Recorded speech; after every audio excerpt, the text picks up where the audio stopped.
All right, everyone. In the last section, we talked about hypothesis tests when we had two independent samples. In this section, we're going to talk about testing two different proportions or two proportions from two different samples. We're going to talk again about performing hypothesis tests, and then we're going to do another problem by constructing a confidence interval using two different proportions. There are a few other considerations when we're dealing with proportions. Remember that we have to have two simple random samples that are independent in this case. We want the population to be at least 20 times as large as the sample we draw from it. Right? We want there just to be two categories in each sample. So each sample is either yes or no, success or failure, and both contain at least 10 per category. Right? So there's at least 10 people who said yes, 10 people who said no in both categories or in both groups. So let's look at what is a two-sample z-test for proportions. When you write the hypotheses for this type of test, remember that we're dealing with proportions, so we're going to use p's again instead of the mu values, and either they're going to be equal to one another as the null hypothesis, they're less than, greater than, or not equal to, or different from. Okay, so the null is that the proportions in each group are equal, and the alternative is that they're not equal, or one is greater or less than the other. When we're dealing with two samples and two proportions, we're going to have to find the proportion for each sample. Okay, but when we calculate the standard error term, we're going to use what's called the pooled proportion. Okay, and so it's basically if these are the number of people who said yes in the first group, and these are the number of people who said yes in the second group, then these are the total yeses, and then the total group, right? So you're getting the entire proportion of both samples to calculate the standard error. Then when you want to find your z value, it is just the difference in the proportions divided by that standard error term. Okay, it looks similar, but it's the standard deviation part and then the sample size part. It should look similar to the formula from the last section, okay, which is not exactly the same. This is because we're testing proportions and we're not testing values like means that can vary in numerous ways. So a researcher wants to determine if students use a particular dating app at the same rate in the population as non-students. We're going to conduct a survey. We find that 85 out of the 235 students who were surveyed, right? So our first proportion, 85 out of the 235 students who were surveyed, say they use the app, 92 out of the 276 non-students surveyed said they use the app. We want to know if there's a difference in the proportion of app usage between each group. And so we can start by stating our hypotheses. The null hypothesis is that the proportions of students and non-students are equal. This just means that they report using the dating app at equal proportions. And the alternative is that they're not equal. They're different from one another. And not equal means a two-tailed test. We then want to calculate our test statistic. We want to find our z value. We first again need those proportions for each of our samples. And then we need to use the pooled proportion, or at least calculate the pooled proportion that we can then use in our standard error term. And so you can see all of the calculations for z here, and we get a z value of 0.687. And again, just like the previous test, now that we have z, the rest is essentially the same. If we want to calculate the significance here, we want to calculate the critical value for z. Okay, in that case, the critical value for z for a 0.05 significance level, the critical value here would be negative 1.96 plus or minus, because it's a two-tailed test.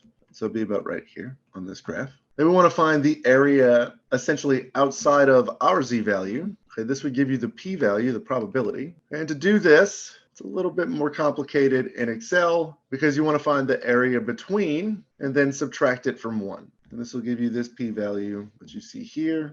Clearly, the probability is greater than 0.05. Our z-value that we calculated, 0.687, is less than the critical value. That's somewhere over here. And so we are going to fail to reject the null hypothesis. There's no difference in the proportion of students who use the dating app and the proportion of non-students who use the dating app. They use the dating app at the same rate. Let's take a look at another example.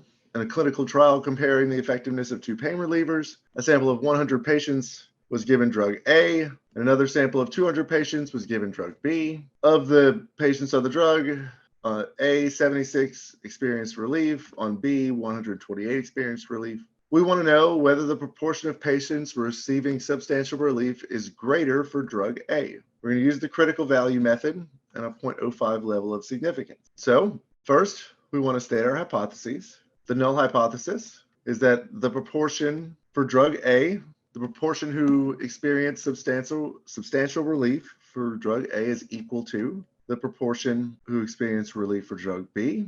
And the null, we want to know whether the proportions of patients receiving substantial relief is greater for drug A.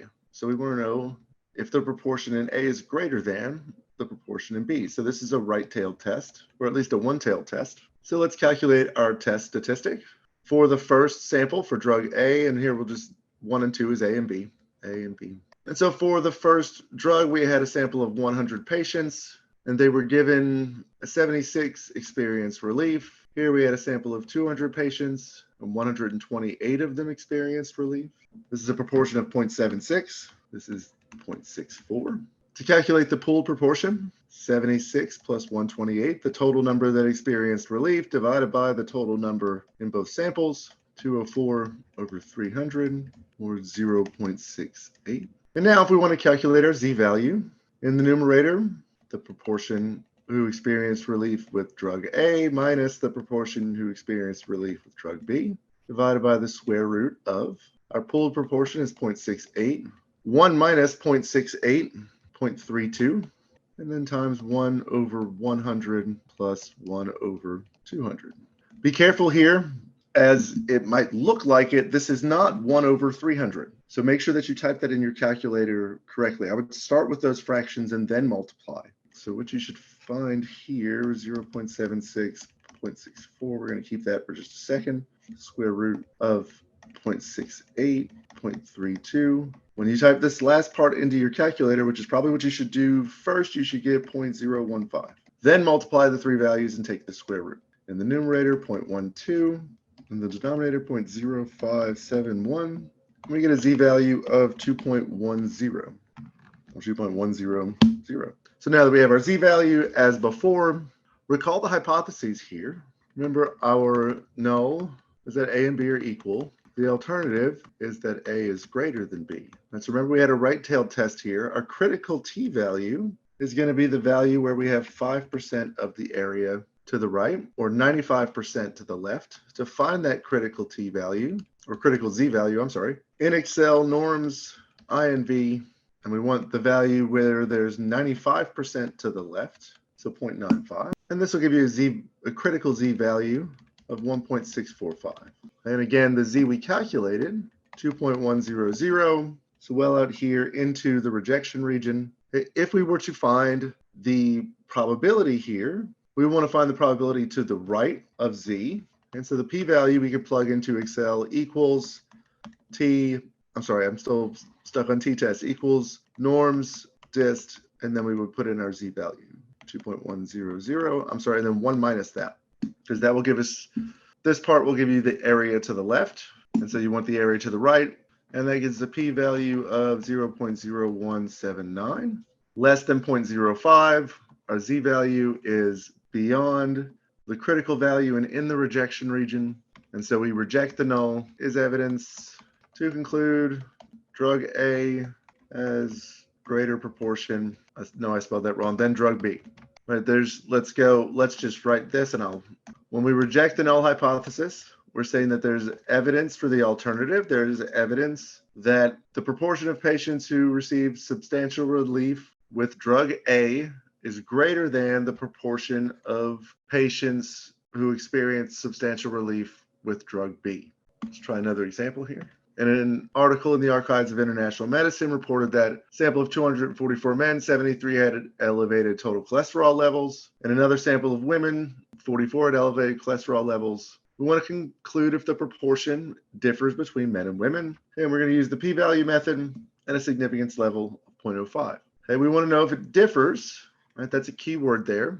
For the null hypothesis, the proportion in, we'll just use 1 and 2 again, the proportion in the first sample is equal to the proportion in the second sample, or the proportion of men is equal to the proportion of women. And the alternative is that they are different, that they differ from one another. And so remember, if we want to test if they're different, this is going to be a two-tailed test. To find our proportions, out of the sample of men, 73 out of the total of 244 had elevated cholesterol levels, and so that's 0.299. Out of the women, 44 out of 232.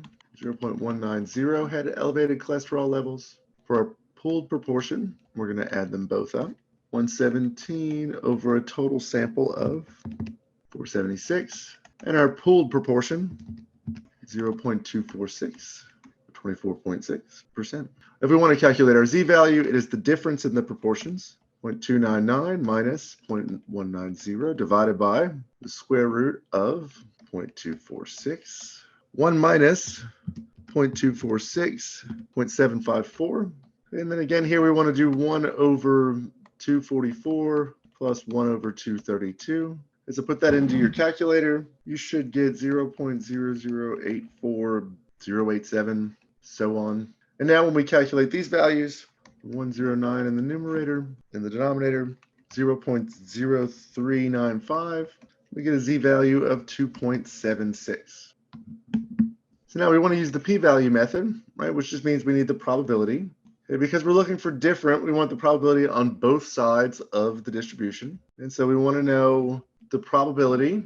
This is going to be when you want to use a similar command to what I typed in the first example, where we're going to find the area on the outside by subtracting the area on the inside from 1. So to find the p-value in Excel here, you're going to want to do equals 1 minus, and then some parentheses, norm's dist, and then our z-value we calculated was 2.76 minus norm's dist negative 2.76. What this part here does is give you the area between, here's our z-values, okay? And so, well, badly drawn z-values. This will give us the area here, and then 1 minus will give us everything on the outside, which is what we're trying to find, right? That's the probability we're trying to find.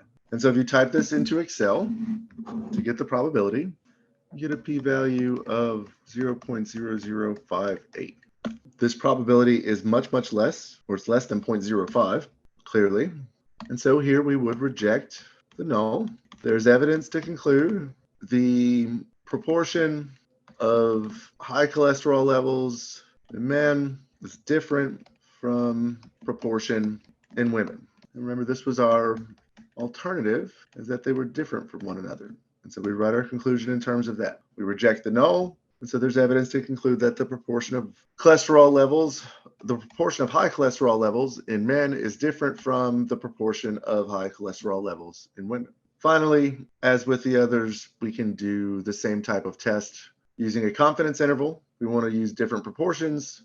We're just using these values here to calculate the margin of error. Remember, this is our standard error term and the difference in our proportions. Okay? And if this confidence interval contains 0, then there's no difference in the two proportions. But there's no significant difference between the proportions. Okay? But this can also give us more information as well, right? Because if it doesn't contain 0, it tells us something about what we'd expect the difference to be. So a team of designers was given the task of reducing the defect rate. The team decided to reconfigure the cooling system. Okay? A total of 973 boards were produced the week before they reconfigured, and 254 were defective, 847 were produced after, and 95 were defective. So let's find a 90% confidence interval, and we'll see if the rate of the defects went down. And so let's say that if we want the values to go down, then we want the final value to be less than the initial value, and that'll give us a positive number to talk about here. And so let's say that our initial proportion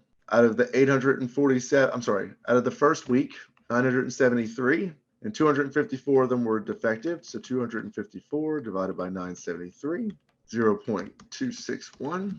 Our second proportion, for the second week, 95 were defective out of the 847 they produced, 0.112. To find our pooled proportion, 254 plus 95 divided by 973 plus 847. Well, we can calculate this without the pooled proportion here, just by using these two. We also need our critical z-value for a 90% confidence interval. Now we could go way, way back, but the critical z-value here should be plus or minus, or it's going to be 1.645. And so our final proportion, our initial proportion, 0.261 minus 0.112. Let's just do that part first. And now we'll do the square root part. Is a little bit more complicated. Plus or minus, we want to multiply times our critical z-value, so 1.645. And like I said, the square root part's a little more complicated to calculate, but you just want to plug it all in the calculator. 0.261 times 0.739 divided by 973 plus 0.112, 0.888 divided by 847. And if we simplify this just a little bit, the square root of 98231 plus, for the second term, 0.000117421. Add them up and take the square root, 0.0178. And so that's what we'll multiply times the critical z value. And so we get a margin of error in this case, 0.149 plus or minus 0.029. And so we can be 90% confident that the proportion of defective boards decreased between, let's see, 0.149 minus 0.029. The proportion decreased by 0.12 or by 12%, 0.178 or 17.8%. And so we can be 90% confident that the defective boards, or that the defective rate of the circuit boards was decreased between 12% and 17.8% after the reconfiguration. And notice 0 is not in this confidence interval, right? And so were we to test this using a p-value or something like that, as we did with the hypothesis test, you would find that this difference was significant. That's how you would know that there's a significant difference here using the confidence interval rather than using a hypothesis test. In the next section, we'll talk about how to solve these problems using paired samples.